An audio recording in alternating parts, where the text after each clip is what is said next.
You've been imagining stacks of money, dreaming of houses, luxury, success, and yet nothing changes. Why? Because you've missed the real secret. You're busy trying to rearrange the furniture of the world when you should be recreating the occupant. Let me tell you plainly, you do not manifest what you want. You manifest what you are. That's the whole law. And that's why imagining a bigger paycheck while maintaining a self-image of lack creates frustration, not fulfillment. You say you believe in imagination, but you still see yourself as someone trying to be wealthy. That's the problem. You're imagining from the outside in. What I taught, and what most forget, is that all creation begins from within, not with visualizing the money, but by assuming the identity of the one who already lives in wealth. Stop pretending you're rich.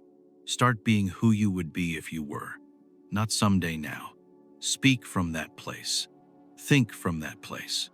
Walk through the world not as someone asking, but as someone expressing, because the one who has already received no longer begs. This is not a technique. It is a state, and you are always in one. The question is which? Are you walking around as a version of yourself that lacks and hopes and reaches, or as one who knows, who accepts, who gives thanks?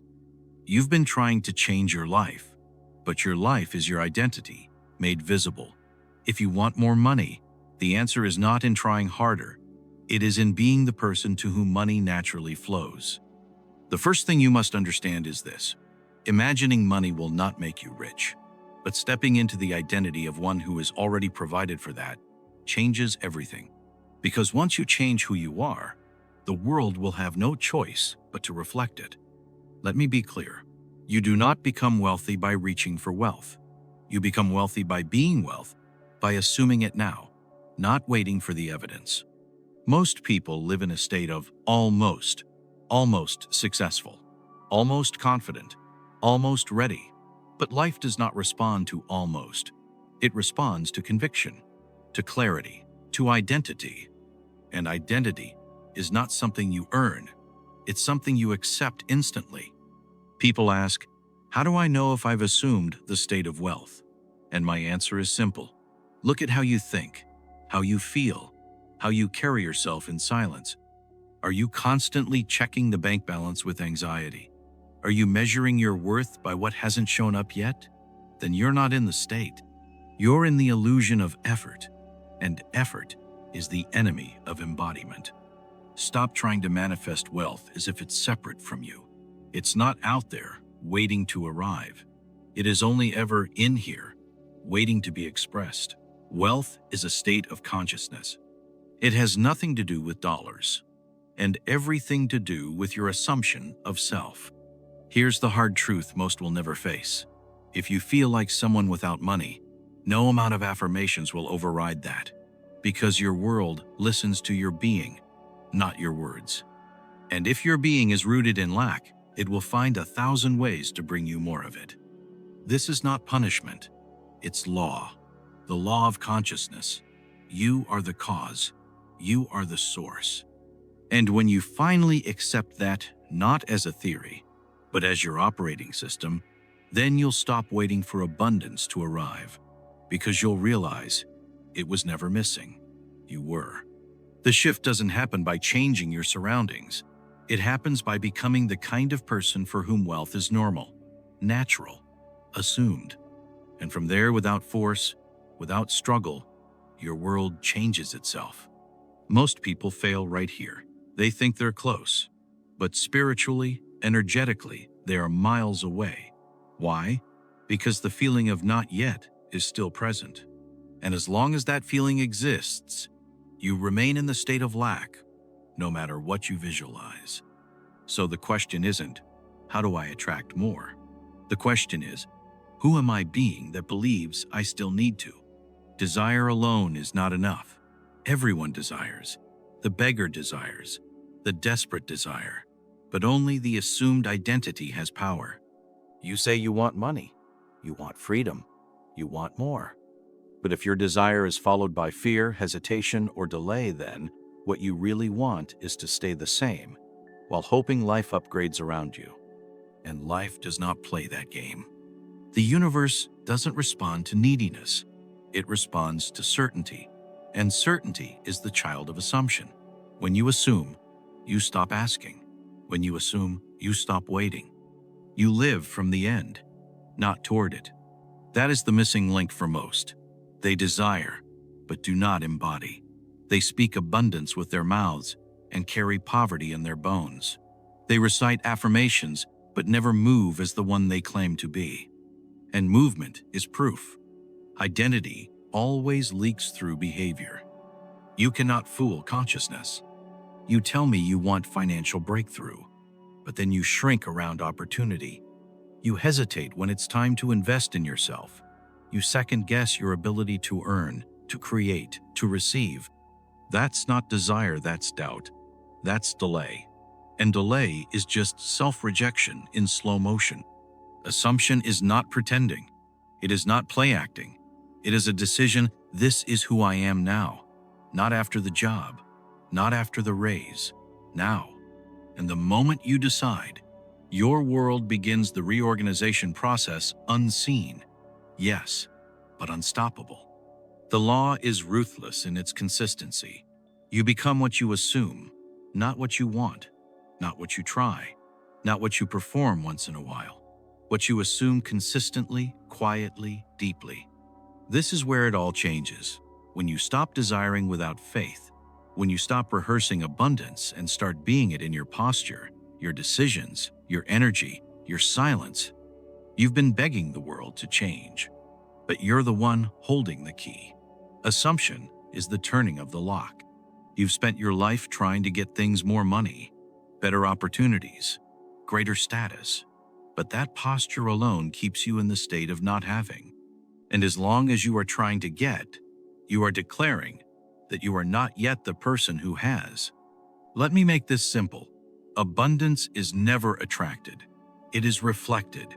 You don't pull it into your life, you allow it to mirror the self you have chosen to embody. This is the fundamental shift most never make. They treat life like a negotiation. If I work hard enough, if I visualize long enough, maybe then I'll be rewarded. But creation doesn't respond to effort. It responds to identity, to your dominant assumption of self. Are you choosing to be the person who is already supported, already favored, already resourced? Or are you still trying to earn what you haven't accepted? There's no power in trying, only in being. That's why I never taught people to wish. I taught them to enter the state, to wear it like a second skin. You assume the feeling of the wish fulfilled, and from that inner position, all things flow. You don't manifest the job. You become the man who is already employed. You don't attract the wealth. You become the woman who is already prosperous. And when you move, think, speak, and feel from that position, the world moves too. But here's the paradox. You must give up your obsession with receiving and start obsessing with being. Because what you are, you will always receive. Not by chasing, not by begging, but by the law of identity. Life gives to the self you've assumed no more, no less. So look at how you move, how you respond to setbacks, how you handle lack. If you react with fear or collapse, then you've stepped out of state. You've returned to the old self. And the old self will always reproduce the old life. But if you remain steady grounded in the knowing that all is yours even when nothing seems to change, that's when everything begins to. The truth is, most people don't need more strategy. They need more identity. And when you finally stop trying to get, and instead choose to be, the world will show you exactly what you've chosen. Look around you.